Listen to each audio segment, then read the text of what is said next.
Hi everyone, welcome to the talk. So there is common recognition or line of thought that as a species we have become disconnected from nature and that we should really reconnect with it. But that isn't quite true, because what we really need to do is to reconnect to the fact that we are nature. There is no separation. Sure, we can try and control and suppress natural forces, but the fact is our bodies have evolved throughout history with the natural environment. We're adapted to it and we're dependent on it. And I'm hoping through this talk on the microbiome I can demonstrate that concept to you. But first let me introduce myself. My name is Claire Munns, creator of Fresh Living Nutrition. I'm qualified as a nutritional therapist and I've also spent over 10 years studying and working in the environmental science sector. Now, nutritional therapy, for those of you who are not familiar, is not just the study of nutrition. It also involves understanding the physiology of the body, how all the systems work together, what happens when they get out of balance, and how to support them through nutrition and lifestyle changes. I came to Communigrow about 9 months ago because I realised that the quality of the food that we're eating is paramount to everything that I've been learning, and that the modern methods of food production are having a significant negative impact. Now, whilst I'm talking about the microbiome today, I will touch on how these food production methods are having a negative impact even at this level. So on to today's topic, the microbiome. This is a complex and fascinating area of study, and in science we're only just touching the tip of the iceberg with our current knowledge of it. We simply do not understand everything that there is to know about it as of yet. So with this talk today, I'm hoping to spark your interest and raise awareness of just how important this is to our healthy well-being. For me, it represents the interface between our health, nutrition and the world around us. So what is it? Basically, it comprises all the tiny organisms that use your body as a home. Yes, from now on I want you to think about your body as an ecosystem all of its own, which is why some people refer to this topic as body ecology, and that makes a lot of sense to me. When I say tiny, I mean you cannot see it without a microscope. So this includes things like bacteria, viruses, fungi and single-celled organisms called archaea. But for us, the most important is bacteria, so that will be the main focus of the talk today. Now, you can find these microorganisms living on every single external surface of your body. And what that means is it's anywhere that your body comes into contact with the outside world. So as an obvious one, this includes your skin, but it also includes your respiratory system, so your nose all the way into your lungs, as well as your digestive system, which is essentially a long tube passing all the way from one end of your body to the other, as well as parts of the reproductive system. It's a vast and complex network, and there are considered to be as many microorganisms living on your body as there are cells in your body, and this is around 39 trillion. And these microorganisms are not distributed equally around your body, they are clustered into different micro-ecosystems all of their own, depending on the different conditions that they encounter. And by far the richest source is in your digestive system. So you might be wondering, well, where on earth does this microbiome come from in the first place?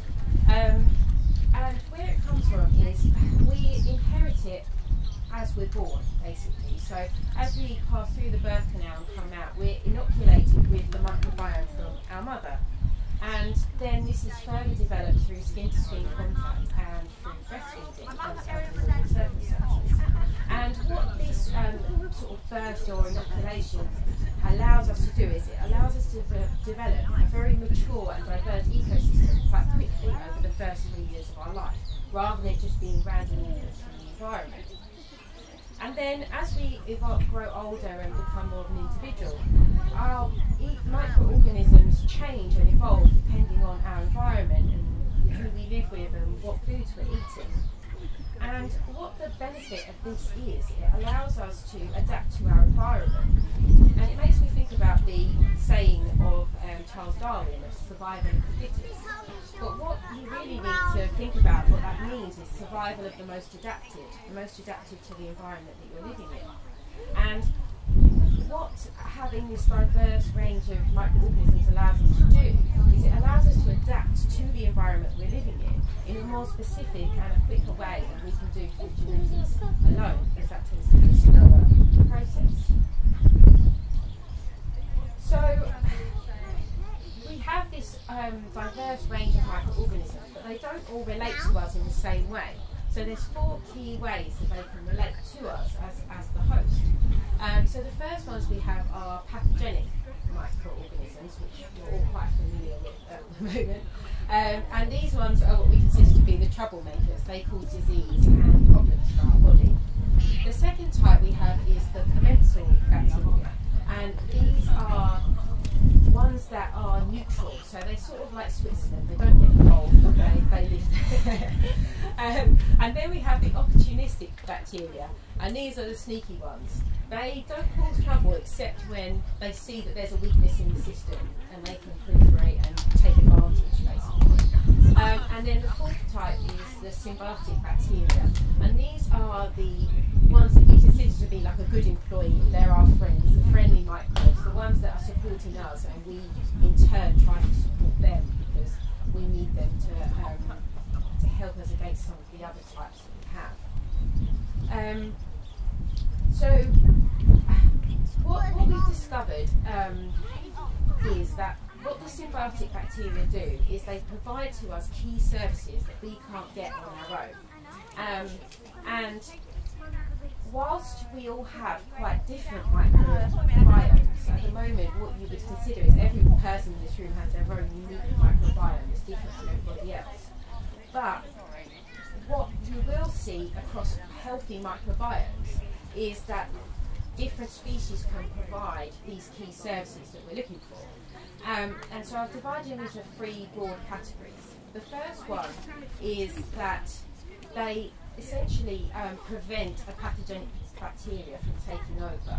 And there's many different ways that they can do this, but one of the main ones that they do, which is quite simple really, is they essentially crowd out the ones that we don't want. So if you imagine that your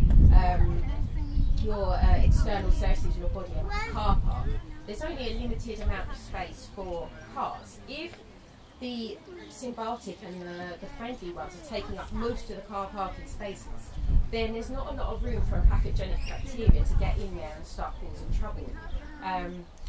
So essentially by having a big presence of friendly bacteria, it gives less opportunities for the negative ones to take over. The second service that they provide is they help us to regulate our metabolism, and they also help to give us nutrients and improve our digestive function beyond what we would be able to do on our own. And the third thing that they help us to do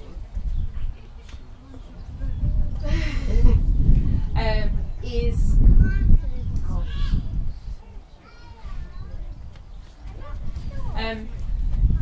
anyway, I'll come back to it. I remember that one. So what happens with these services where everything's healthy? It helps us to essentially flourish in our environment and thrive and to be good. But what happens when things start to go wrong? So what we see is that you can get dysregulation of your metabolism, and we see this across people who are suffering with obesity. We see that there is this loss of regulatory control. You can also, this is the one I remember now, it helps to regulate our immune system. Basically, our immune system is very powerful, it's highly evolved, it's had to fight off a lot of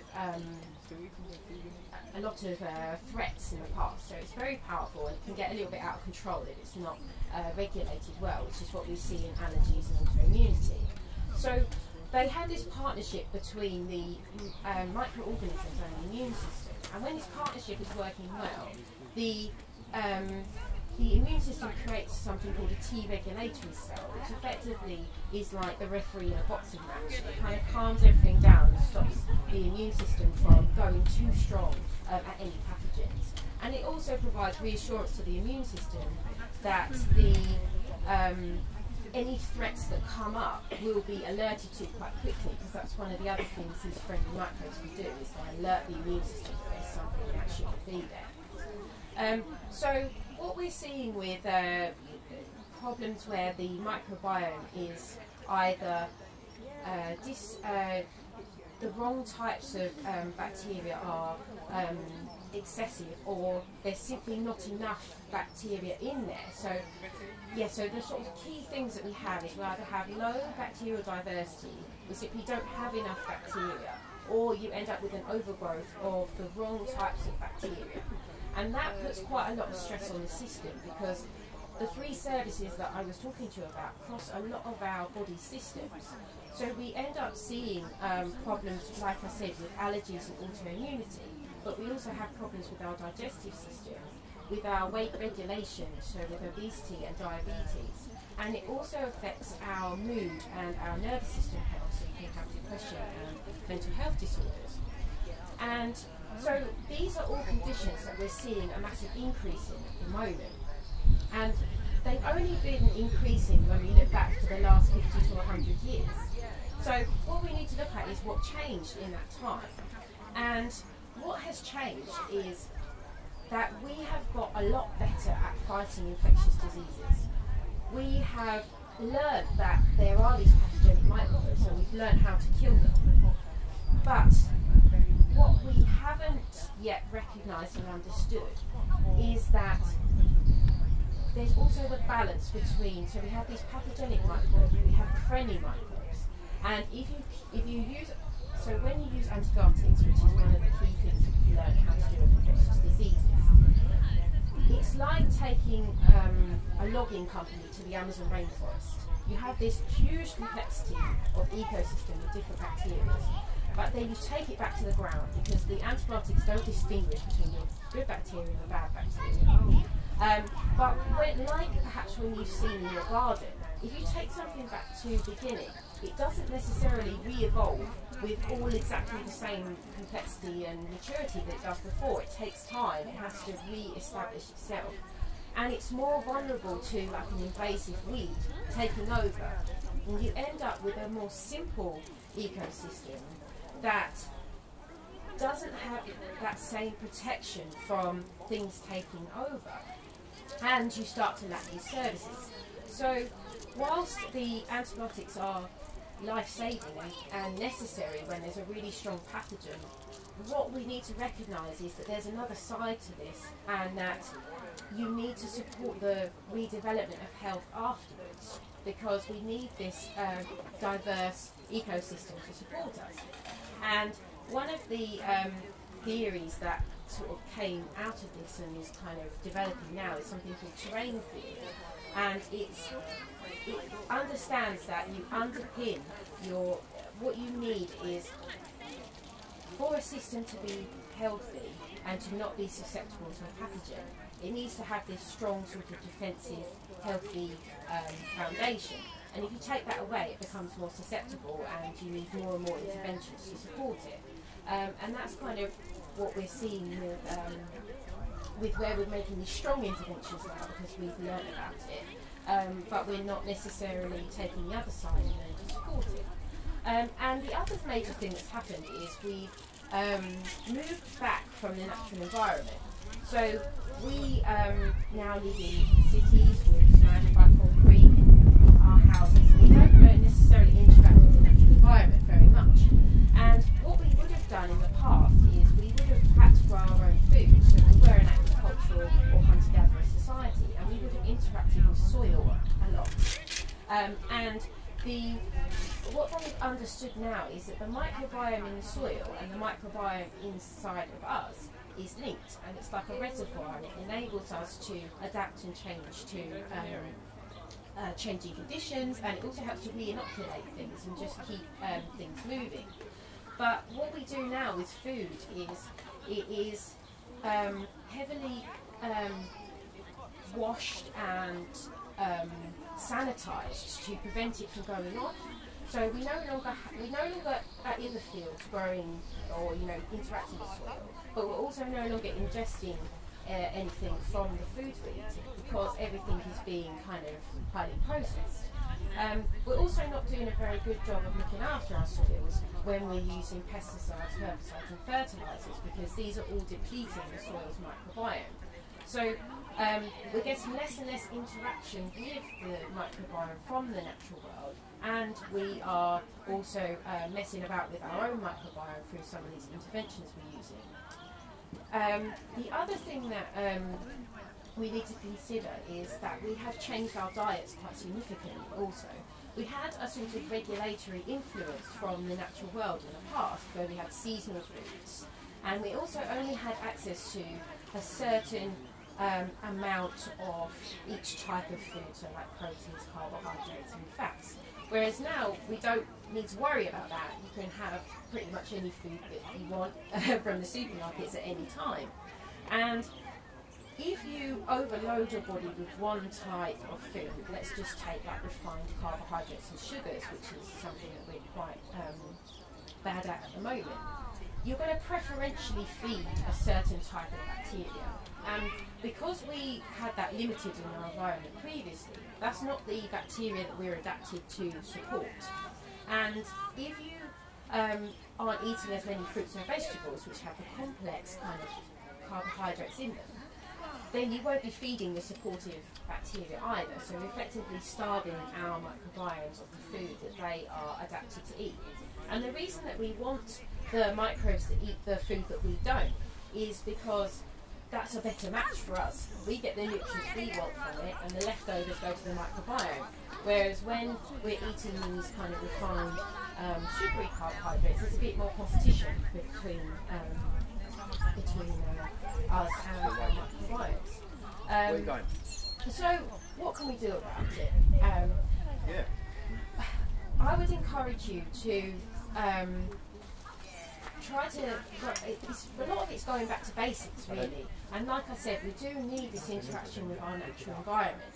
If you do enjoy gardening and you enjoy growing your own foods, then getting contact with the soil onto your skin and on your hands and your feet, and not overly, washing your vegetables under a tap is fine, but you're not getting the same where you've had it sort of overly sterilised by the supermarket processes. And then growing your food without chemicals and supporting the soil, so that, or finding a place like Communigrow that basically is looking after the soil and is, you're going to get that interaction with the food. The other things that you can consider is that we used to do a lot of fermenting of food, and that was a way of preserving foods and making them more palatable and digestible in the past. And this still has a lot of merit and a lot of benefits to us, because not only where the food is fermented, you're getting a huge range and diversity of bacteria that's kind of coming from the natural environment, but also breaking down the foods that you're eating and making it more digestible for us. So you're getting a double benefit with the fermented foods. And the other thing to consider is if you have experienced having a lot of antibiotics or needed help in that way, so you think that your microbiome might be a bit disrupted, then I would recommend not going straight for probiotics, because probiotics are useful and they are a good tool to use, but they need to be given at the right time for them to be effective. So I would say that build the basics first, make sure you're eating a diverse range of fruits and vegetables as you can, and plenty of them from good quality sources. And then test out the fermented foods, start small, build it up, because it will be a shock to the system a little bit to start with. And then if you're still feeling like things are not working completely right, it might be worth getting some advice just to see what might be going on, or trying a probiotic, but start small. Never go go to the full dose straight away. Build it up and see how your system tolerates it. Because you'll get the feedback if it's not tolerated well. So I hope that kind of gave you guys a little bit of an insight. Sorry, I messed up my words halfway through. If you have any questions, I know it's a bit of a heavy topic. Do let me know. Thanks very much. Thank you.